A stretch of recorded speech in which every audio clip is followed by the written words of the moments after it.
നമസ്കാരം, മലയാളി വാർത്തയിലേക്ക് സ്വാഗതം. വാൽപ്പാറ അപകടം ഒരു മുന്നറിയിപ്പ് കൂടിയാണ്. അതായത് ഒരുപാട് ഡ്രൈവർമാർക്കുള്ള ഒരു മുന്നറിയിപ്പായി മാറുകയാണ്. കൃത്യമായി പ്രവർത്തിച്ചുകൊണ്ടിരിക്കുന്ന ബ്രേക്ക് പെട്ടെന്ന് ഇല്ലാതാകുന്ന ഒരവസ്ഥയുണ്ട്. Break fading. മലയോര പാതകളിൽ ഡ്രൈവർമാരുടെ പേടി സ്വപ്നമാണ് ബ്രേക്ക് ഫേഡിങ്. വാഹനത്തിന്റെ അമിത ഉപയോഗം കാരണം ലൈനർ ചൂടായി ബ്രേക്ക് നഷ്ടമാകുന്ന അവസ്ഥയാണ് ബ്രേക്ക് ഫേഡിങ്. അമിത ബ്രേക്ക് ഉപയോഗം ഒഴിവാക്കുക എന്നതാണ് ഇത്തരത്തിലുള്ള അപകടം ഒഴിവാക്കാനുള്ള ഏക മാർഗമെന്നാണ് വിദഗ്ധരടക്കമുള്ളവർ ചൂണ്ടിക്കാട്ടുന്നത്. വാഹനം ഏത് ഗിയറിലാണ് കയറുന്നത് അതേ ഗിയറിൽ തന്നെ തിരിച്ചിറക്കണം. സെക്കൻഡ്, തേർഡ് ഗിയറുകളിൽ ഇറങ്ങുമ്പോൾ എഞ്ചിന്റെ ഘർഷണം കാരണം വാഹനത്തിന്റെ വേഗം കുറയും. ബ്രേക്ക് കാര്യമായി ഉപയോഗിക്കാതെ വേഗം നിയന്ത്രിച്ച് ഇറങ്ങാൻ സാധിക്കും. വേഗം കുറച്ച ശേഷം മാത്രം ക്ലച്ച് ഉപയോഗിക്കുക. മാത്രമല്ല, ഡ്രൈവർക്ക് ഒരു അപരിചിതം ഉണ്ടെങ്കിൽ, പ്രത്യേകിച്ച് ഇത്തരത്തിലുള്ള വലിയ അപകടകരമായ വളവുകൾ കയറാനും ഇറങ്ങാനും ഡ്രൈവർക്കൊരു അപരിചിതത്വം ഉണ്ടെങ്കിൽ അതും ശ്രദ്ധയിൽപ്പെടുത്തണം. ഗൗരവകരമായിട്ട് എടുക്കേണ്ട കാര്യം തന്നെയാണ്. സിറ്റി ഹൈവേ ഡ്രൈവിംഗ് സാഹചര്യങ്ങളിൽ നിന്നും തികച്ചും വ്യത്യസ്തമാണ് മലയോര പ്രദേശങ്ങളുടെ ഡ്രൈവിംഗ്. കൂടുതലും ടോപ്പ് ഗിയറുകളിൽ ഓടിച്ച് പരിചയിച്ച ഡ്രൈവർമാർ മലയോര പ്രദേശങ്ങളും ഇതേ രീതി പിന്തുടർന്നാൽ അത് വലിയ അപകടം ക്ഷണിച്ചു വയ്ക്കും. ഹെയർപിൻ വളവുകൾക്കിടയിൽ നിശ്ചിത ദൂരം റോഡ് നേർരേഖയിലായിരിക്കും. ഈ ഭാഗത്ത് വേഗം എടുക്കുകയും വളവെത്തുമ്പോൾ ബ്രേക്ക് ചെയ്ത് വേഗം കുറച്ച് ഇറങ്ങുകയും ചെയ്യുന്ന രീതി ഒന്നോ രണ്ടോ വളവുകളുള്ള സമതല മേഖലകളിൽ പ്രായോഗികമായിരിക്കും. പക്ഷേ തുടർച്ചയായിട്ട് 10ഉം 20ഉം ഹെയർ പിന്നുകളുള്ള പാതകളിൽ ബ്രേക്ക് ക്ഷമത കുറയ്ക്കുകയും അപകടത്തിന് ഇടയാക്കുകയും ചെയ്യും. സംസ്ഥാനത്ത് ഏറെ പ്രചാരത്തിലുള്ള മിനി ബസ് മോഡലിന് ബ്രേക്ക് ഫേഡിംഗ് അപകടം സ്ഥിരമാണ്. പരാതികളെ തുടർന്ന് അടുത്തിടെ കമ്പനി ബ്രേക്ക് സംവിധാനം പരിഷ്കരിക്കുന്ന സാഹചര്യം വരെ ഉണ്ടായിട്ടുണ്ട്.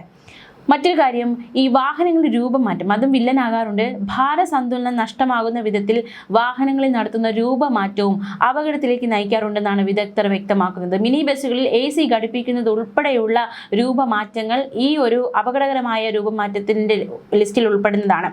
ഒരുപാട് കാര്യങ്ങൾ ശ്രദ്ധിക്കേണ്ടതായിട്ടുണ്ട്. മലയോര മേഖലകളിൽ ദൂരക്കാഴ്ച കുറവായിരിക്കും. വളവ്, ഇറക്കം എന്നിവയുടെ തീവ്രത അറിയാൻ സാധിക്കില്ല. അടിയന്തര സാഹചര്യങ്ങളിൽ റോഡിൽ നിന്നും വാഹനം ഇറക്കാൻ സൗകര്യമുണ്ടാകില്ല. കോടമഞ്ഞ് കാഴ്ച മറയ്ക്കാം. വളവുകളിൽ മറികടക്കരുത്. വളവുകളിൽ പരമാവധി വേഗം കുറച്ച് പെട്ടെന്നുള്ള നിയന്ത്രണം ഒഴിവാക്കാൻ ശ്രദ്ധിക്കണം. അപകട സാധ്യത മുന്നിൽ കണ്ടുള്ള ഡിഫെൻസീവ് ഡ്രൈവിംഗ് ഉചിതമായിരിക്കും. ഇന്ധനം ലാഭിക്കാൻ ന്യൂട്രലിൽ ഇറങ്ങാതിരിക്കുക. ക്ഷീണമുണ്ടെങ്കിൽ വിശ്രമിക്കുക. കയറ്റം കയറി വരുന്ന വാഹനങ്ങൾക്ക് മുൻഗണന നൽകുക. ശ്രദ്ധ പ്രധാനമാണ്. കുത്തനെയുള്ള ഇറക്കവും വളവുമുള്ള പ്രദേശങ്ങളിൽ ഡൗൺ ഗിയറുകളിൽ എഞ്ചിൻ ബ്രേക്ക് ഉപയോഗിച്ച് ഇറങ്ങണം. ഭാരം കൂടിയ വാഹനങ്ങൾ തുടർച്ചയായി ബ്രേക്ക് ഉപയോഗിച്ച് ഇറങ്ങുമ്പോൾ ബ്രേക്ക് ഫേഡിങ്ങിന് സാധ്യതയുണ്ട്. സെൻറ്റർ ഓഫ് ഗ്രാവിറ്റി ഉയർന്നതും ഭാരം കൂടിയതുമായ വാഹനങ്ങളിൽ ഇത് അപകട സാധ്യത വർദ്ധിപ്പിക്കുമെന്ന ഒരു കാര്യം കൂടി ഓർക്കുക. എന്തായാലും വാൽപ്പാറ അപകടം നമുക്ക് മുന്നിൽ വലിയൊരു പാഠമായി നിൽക്കുന്നു. ആ പാഠത്തിൽ നിന്നും ഒരുപാട് കാര്യങ്ങൾ പഠിച്ച്, പ്രത്യേകിച്ച് ഡ്രൈവർമാർ, ഇത്തരത്തിൽ മലയോര പ്രദേശങ്ങളിലേക്ക് പോകുന്ന ഡ്രൈവർമാർ ഒരുപാട് കാര്യങ്ങൾ ശ്രദ്ധിക്കേണ്ടതുണ്ട് എന്നതൊരു മുന്നറിയിപ്പ് കൂടിയാണ് വാൽപ്പാറ അപകടം. ജീവനുകൾ പൊലിയാതിരിക്കട്ടെ. അതേസമയം നമ്മൾ ഇനി വാൽപ്പാറ അപകടവുമായി ബന്ധപ്പെട്ടുള്ള കൂടുതൽ വിവരങ്ങളിലേക്ക്, വിശദാംശങ്ങളിലേക്ക് കൂടി പോവുകയാണ്. അന്വേഷണമൊക്കെ നടക്കുകയാണ്. ഇപ്പോൾ ചികിത്സയിലായിരിക്കുന്നവരുടെ നില ഭേദപ്പെട്ട രീതിയിലേക്ക് ആവുകയാണെന്ന വിവരവും കൂടിയുണ്ട്. വിശദമായി നോക്കാം. നമ്മൾ കഴിഞ്ഞ ദിവസമൊക്കെ ഒരാളെ കുറ്റപ്പെടുത്തിയിരുന്നു. അതായത് വാഹനം ഓടിച്ചിരുന്ന ഡ്രൈവർ പ്രായം കുറഞ്ഞ വ്യക്തിയാണ്, എക്സ്പീരിയൻസ് കുറവുള്ള വ്യക്തിയാണ് എന്നതടക്കമുള്ള ഒരു കുറ്റപ്പെടുത്തൽ ഡ്രൈവർക്ക് നേരെ ചിലയിടങ്ങളിൽ നിന്നെങ്കിലും ഉയർന്നിരുന്നു. എന്തായാലും അതിനെല്ലാം മാറ്റിമറിക്കുന്ന പുതിയ വിവരങ്ങളാണ് പുറത്തു വരുന്നത്. നമുക്കറിയാവുന്ന പോലെ തന്നെ വെള്ളിയാഴ്ച വൈകിട്ട് 5:15 വിനോദയാത്രയ്ക്ക് പോയ 13-അംഗ സംഘം അപകടത്തിൽപ്പെട്ടത്. നിയന്ത്രണം വിട്ട ട്രാവലർ റോഡിന്റെ സംരക്ഷണ ഭിത്തി തകർത്ത് 13-ാം വളവിൽ നിന്ന് 9-ാം വളവിലേക്ക് വീഴുകയായിരുന്നു. 9 പേരാണ് അപകടത്തിൽ മരിച്ചത്. മലപ്പുറം പാങ് പള്ളിപ്പറമ്പ് GLP സ്കൂളിലെ അധ്യാപകരും ജീവനക്കാരിയും ഒരു കുട്ടിയുമാണ് മരിച്ചത്. അപ്പോൾ ഈ സംഭവവുമായി ബന്ധപ്പെട്ട് പുറത്തു വരുന്ന അന്വേഷണത്തിൽ നിന്ന് മനസ്സിലാക്കാൻ സാധിക്കുന്നു, ഇപ്പോൾ കുറച്ചുപേർ ചികിത്സയിലാണ്. ഈ വലിയൊരു ദുരന്തത്തിൽ നിന്ന് രക്ഷപ്പെട്ട കുറച്ചുപേർ ചികിത്സയിലാണ്. അവരുടെയൊക്കെ മൊഴിയെടുത്തപ്പോൾ അതിൽ നിന്ന് മനസ്സിലാക്കാൻ സാധിച്ചത് ഈ വാഹനം ഓടിച്ചത് ടെമ്പോ ട്രാവലർ ഡ്രൈവർ അല്ല, സ്കൂൾ ബസ് ഡ്രൈവറാണ് വാഹനം ഓടിച്ചതെന്നാണ് മനസ്സിലാക്കാൻ സാധിക്കുന്നത്. മോട്ടോർ വാഹന വകുപ്പ് നടത്തിയ അന്വേഷണത്തിലാണ് ഈ കണ്ടെത്തൽ ഉണ്ടായിരിക്കുന്നത്. അതായത് ടെമ്പോ ട്രാവലിൻ്റെ ഡ്രൈവർക്കാണ് പ്രായം കുറവാണ്, എക്സ്പീരിയൻസ് കുറവാണ് എന്ന വിമർശനം ഉയർന്നത്. പക്ഷേ ടെമ്പോ ട്രാവലർ ഡ്രൈവർ അല്ല വാഹനം ഓടിച്ചതെന്നാണ് മനസ്സിലാക്കാൻ സാധിക്കുന്നത്. ഇവരുടെ ഈ വിനോദയാത്രയ്ക്കൊപ്പം സ്കൂൾ ബസ് ഡ്രൈവറും ഇവർക്കൊപ്പം ഉണ്ടായിരുന്നു. അവർ ഈ സ്കൂൾ, നമുക്കറിയാവുന്ന പോലെ അധ്യാപകരാണ്, ആ സ്കൂളിൽ നിന്ന് നിന്ന് ഒന്നിച്ച് യാത്ര പോയതാണ്. അപ്പോൾ ആ സ്കൂളിലെ ബസ് ഡ്രൈവറും ഇവർക്കൊപ്പം ഉണ്ടായിരുന്നു. അദ്ദേഹമാണ് വാഹനം ഓടിച്ചതെന്നാണ് ഇപ്പോൾ പുറത്തു വരുന്ന മോട്ടോർ വാഹന വകുപ്പിന്റെ അന്വേഷണത്തിൽ കണ്ടെത്താൻ സാധിച്ചിരിക്കുന്നത്. വാഹനാപകടത്തിൽ പ്രാഥമിക റിപ്പോർട്ട് തയ്യാറാക്കി തമിഴ്നാട്, കേരള മോട്ടോർ വാഹന വകുപ്പുകൾ. അപകടത്തിൽപ്പെട്ട വാഹനം താഴേക്ക് പതിക്കുന്നതിനിടയിൽ പാറക്കെട്ടിൽ ഇടിച്ചു. വാഹനത്തിൽ നിന്ന് തെറിച്ചു വീണവരാണ് ഈ അപകടത്തിൽ നിന്നും രക്ഷപ്പെട്ടത്. വാഹനത്തിനുള്ളിൽ തന്നെ അകപ്പെട്ടവർക്കാണ് ദാരുണാന്ത്യം സംഭവിച്ചത്. താഴേക്ക് പതിച്ച വാഹനം പാറക്കെട്ടുകളിൽ ഇടിച്ച് തകർന്നതാണ് അപകടത്തിന്റെ വ്യാപ്തി, അല്ലെങ്കിൽ ഈ ദുരന്തത്തിന്റെ വ്യാപ്തി ഇത്രയധികം കൂടാൻ കാര്യമായത്. അതേസമയം അപകടത്തിൽ പരിക്കേറ്റവരുടെ ആരോഗ്യസ്ഥിതിയിൽ നേരിയ പുരോഗതി ഉണ്ട് എന്ന ആശ്വാസ വാർത്ത കൂടി പുറത്തു വരുന്നുണ്ട്. കോയമ്പത്തൂർ മെഡിക്കൽ കോളേജ് ആശുപത്രിയിലാണ് ഇപ്പോൾ അപകടത്തിൽ നിന്നും അത്ഭുതകരമായി രക്ഷപ്പെട്ട 3 പേർ ചികിത്സയിലായിരിക്കുന്നത്. ഇവരുടെ ആരോഗ്യസ്ഥിതിയിൽ നേരിയ പുരോഗതി ഉണ്ടെന്ന് ഡോക്ടർമാർ വ്യക്തമാക്കി.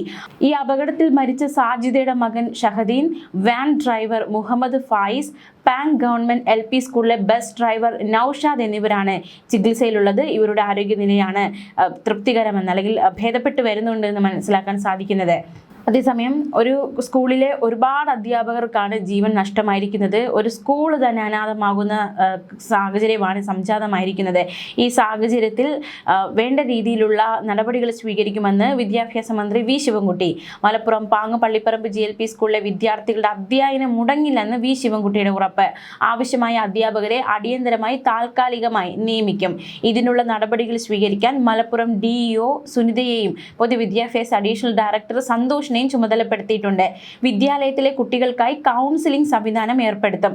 ആരോഗ്യ വകുപ്പുമായി ചേർന്ന് വനിതാ ശിശുക്ഷേമ വകുപ്പ് ജില്ലാ ഓഫീസർ ഗോപകുമാറിന്റെ മേൽനോട്ടത്തിൽ സ്കൂൾ തുറക്കുന്നതിന് ഒരാഴ്ച മുമ്പ് കൗൺസിലിംഗ് പ്രവർത്തനം തുടങ്ങുമെന്നും മന്ത്രി വ്യക്തമാക്കി. വേനൽ അവധി കാലമാണെങ്കിലും സ്കൂളിന്റെ പ്രവർത്തനം തടസ്സമില്ലാതെ മുന്നോട്ട് കൊണ്ടുപോകുന്നതിനായി പ്രധാന അധ്യാപകൻ മുഹമ്മദ് കുട്ടിക്ക് GLPSന്റെ താൽക്കാലിക ചുമതല കൂടി നൽകിയെന്നും മന്ത്രി അറിയിച്ചു. GLPS ബാങ്കിലെ ഹെഡ്മിസ്ട്രസ് അജിത, അധ്യാപകരായ മജീദ്, ആശ, റംല, സുഹറ, പാചകത്തൊഴിലാളി സാജിദ, GUPS ബാങ്കിലെ അധ്യാപികയായ ഷക്കീല, മജീദിന്റെ ഭാര്യ റുഗിയ, സുഹറയുടെ മകൻ ഹിഷാം എന്നിവരാണ് അപകടത്തിൽ മരണപ്പെട്ടത്. അപകടത്തിൽ മരണപ്പെട്ടവരുടെ കുടുംബങ്ങൾക്ക് നിയമപ്രകാരമുള്ള എല്ലാ സഹായങ്ങളും സർക്കാർ ഉറപ്പാക്കുമെന്നും മന്ത്രി വി ശിവൻകുട്ടി ഉറപ്പ് നൽകി. അധ്യാപകരടക്കം 9 പേരാണ് അപകടത്തിൽ മരിച്ചത്. അതീവ ദുഃഖകരമാണ്, ദാരുണമാണ് സംഭവമെന്നും മന്ത്രി വി ശിവൻകുട്ടി കഴിഞ്ഞ ദിവസം പ്രതികരിച്ചിരുന്നു. അധ്യയന നിലവാരത്തിലും കുട്ടികളുടെ എണ്ണത്തിലും ഏറെ പിന്നാക്കം നിന്നിരുന്ന പാങ് സ്കൂളിനെ മികച്ച നിലവാരത്തിലേക്ക് ഉയർത്തുന്നതിൽ മരിച്ച അധ്യാപകർ വഹിച്ച പങ്ക് ഏറെ വലുതാണെന്ന് മന്ത്രി അനുസ്മരിച്ചു. അപകടത്തിൽ മരിച്ചവരുടെ കുടുംബങ്ങൾക്ക് സർക്കാർ നിയമപരമായ എല്ലാ സഹായങ്ങളും നൽകുമെന്നും മന്ത്രി ഉറപ്പ് നൽകി. അവധിക്കാലത്ത് അധ്യാപകർ ഒന്നിച്ചുള്ള വിനോദയാത്രയാണ് ദുരന്തത്തിൽ കലാശിച്ചത്. വളവിൽ തെന്നിമാറി നിയന്ത്രണം വിട്ട വാൻ സംരക്ഷണ ഭിത്തി തകർത്ത് 300 അടി താഴ്ചയിലേക്ക് മറിയുകയായിരുന്നു. KL 11 AM 7288 വാഹനമാണ് അപകടത്തിൽപ്പെട്ടത്. അതിരപ്പള്ളി വാഴച്ചാൽ മലക്കപ്പാറ സന്ദർശനത്തിന് ശേഷമാണ് സംഘം വാൽപ്പാറയിലെത്തിയത്. യാത്രക്കിടെ അധ്യാപകർ എടുത്ത ചിത്രങ്ങൾ സ്കൂൾ ഗ്രൂപ്പുകളിൽ ഇട്ടിരുന്നു. ഈ ചിത്രങ്ങൾ ഏവരും ഇപ്പോൾ നൊമ്പരപ്പെടുത്തുകയാണ്. ചിത്രങ്ങളും അതുപോലെ തന്നെ മറ്റ് വീഡിയോകളും ഒക്കെ കഴിഞ്ഞ ദിവസം തന്നെ പുറത്തു വന്നിരുന്നു. വളരെ ആഘോഷത്തോടെ പോയ ഒരു വിനോദയാത്രയായിരുന്നു. അത് വലിയൊരു ദുരന്തത്തിൽ കലാശിച്ചിരിക്കുകയാണ്. ഒരു നാട് ഒന്നടങ്കം തേങ്ങുന്ന കാഴ്ചയൊക്കെ കഴിഞ്ഞ ദിവസം നമ്മൾ കണ്ടു. സംസ്കാര ചടങ്ങുകളൊക്കെ കഴിഞ്ഞ ദിവസം തന്നെ പൂർത്തിയായിരുന്നു. പരിക്കേറ്റവരെ കോയമ്പത്തൂരിലേക്ക് മാറ്റി. ഗുരുതരമായി പരിക്കേറ്റ 3 പേരെയാണ് പൊള്ളാച്ചിയിലെ ആശുപത്രിയിൽ നിന്ന് കോയമ്പത്തൂർ മെഡിക്കൽ കോളേജിലേക്ക് മാറ്റിയത്. മരണപ്പെട്ടവരുടെ മൃതദേഹം പൊള്ളാച്ചി ആശുപത്രിയിലാണ് ഉണ്ടായിരുന്നത്. അവിടെ നിന്ന് പോസ്റ്റ്മോർട്ടത്തിന് ശേഷം നാട്ടിലേക്ക് അയക്കുകയായിരുന്നു. അപകടം നടന്ന ഉടൻ തന്നെ നാട്ടുകാരും പോലീസും അഗ്നിരക്ഷാസേനയും ചേർന്ന് രക്ഷാപ്രവർത്തനം നടത്തിയിരുന്നു. വിനോദസഞ്ചാരികളെത്തിയ മിനിവാൻ പൂർണ്ണമായും തകർന്ന നിലയിലായിരുന്നു. പ്രകൃതി ഭംഗി കൊണ്ട് എത്രമേൽ ആകർഷകമാണോ അത്രമേൽ അപകടം പതിയിരിക്കുന്ന ഒരു പാതയാണത്. കളിചിരികളുടെ മലപ്പുറം പാങ്ങ് പള്ളിപ്പറമ്പ് LP സ്കൂളിൽ നിന്ന് പുറപ്പെട്ട വിനോദയാത്ര ഇത്രമേൽ വലിയൊരു ദുരന്തമാകുമെന്ന് ആരും കരുതിയതില്ല. യാത്രയുടെ തുടക്കത്തിൽ അതിരപ്പള്ളി വെള്ളച്ചാട്ടത്തിന്റെ മുകൾ ഭാഗത്ത് നിന്നും അവർ പകർത്തിയ ചിത്രങ്ങൾ സങ്കടകരമായ ഓർമ്മകളായി മാറിയിരിക്കുകയാണ്. കാടിന്റെ മനോഹാരിതയും വാൽപ്പാറയിലെ 40 ഹെയർപിൻ വളവുകളും കടന്ന് പൊള്ളാച്ചി വഴി നാട്ടിലേക്ക് മടങ്ങാനായിരുന്നു പദ്ധതി. പക്ഷേ വിധി അവർക്കായി കാത്തുവെച്ചത് മറ്റൊന്നായിരുന്നു. കൊടും വളവിൽ നിയന്ത്രണം വിട്ട വാഹനം അഗാധമായ താഴ്ചയിലേക്ക് പതിച്ചതോടെ ആ നാടിന്റെ പ്രതീക്ഷകളാണ് തകർന്നു വീണത്. അപകടം നടക്കുന്നതിന് മിനിറ്റുകൾക്ക് മുൻപ് പ്രധാന അധ്യാപക അയച്ച സന്ദേശവും നോവായി മാറി. വൈകുന്നേരം 3:56 സ്കൂളിലെ ഔദ്യോഗിക വാട്സാപ്പ് ഗ്രൂപ്പിൽ പ്രധാന അധ്യാപിക അജിത ടീച്ചർ തന്റെ ഒരു ചിത്രം പങ്കുവച്ചിരുന്നു. യാത്രക്കിടെ ബസ്സിൽ നിന്ന് പകർത്തിയ ചിത്രം ഗ്രൂപ്പിലെത്തുമ്പോൾ സഹപ്രവർത്തകർ ആരും കരുതിയിരുന്നില്ല അത് ടീച്ചറുടെ അവസാന സന്ദേശമായിരിക്കുമെന്ന്. ഈ ചിത്രവും പങ്കുവച്ച് നിമിഷങ്ങൾക്കകമാണ് നാടിനെ നടുക്കിയ അപകടം ഉണ്ടായിരിക്കുന്നത്. വെള്ളിയാഴ്ച പുലർച്ചെ 4:56 പാങ്ങിൽ നിന്ന് 14-അംഗ സംഘം യാത്ര തിരിച്ചത്. അതിരപ്പള്ളി സന്ദർശിച്ച ശേഷം മലക്കപ്പാറ, വാൽപ്പാറ ഭാഗങ്ങളിലേക്ക് പോകുന്നതിനിടെയാണ് അപകടമുണ്ടായത്. എന്തായാലും വളരെയധികം ദുഃഖത്തിലാണ് എല്ലാവരും ആയിരിക്കുന്നത്. സ്കൂളിലെ എല്ലാ വിനോദയാത്രകളും സജീവമായി പങ്കെടുക്കാറുള്ള അസ്നത്ത് എന്ന ടീച്ചർ ഇത്തവണ യാത്രയിൽ നിന്ന് വിട്ടുനിന്ന് ഹജ്ജിന് പോകാനുള്ള തയ്യാറെടുപ്പായതിനാലാണ് അവരൊക്കെ പ്രതികരിക്കുന്നുണ്ട്. വളരെ വേദനയോടെ കഴിഞ്ഞ ദിവസം പ്രതികരിക്കുകയുണ്ടായി.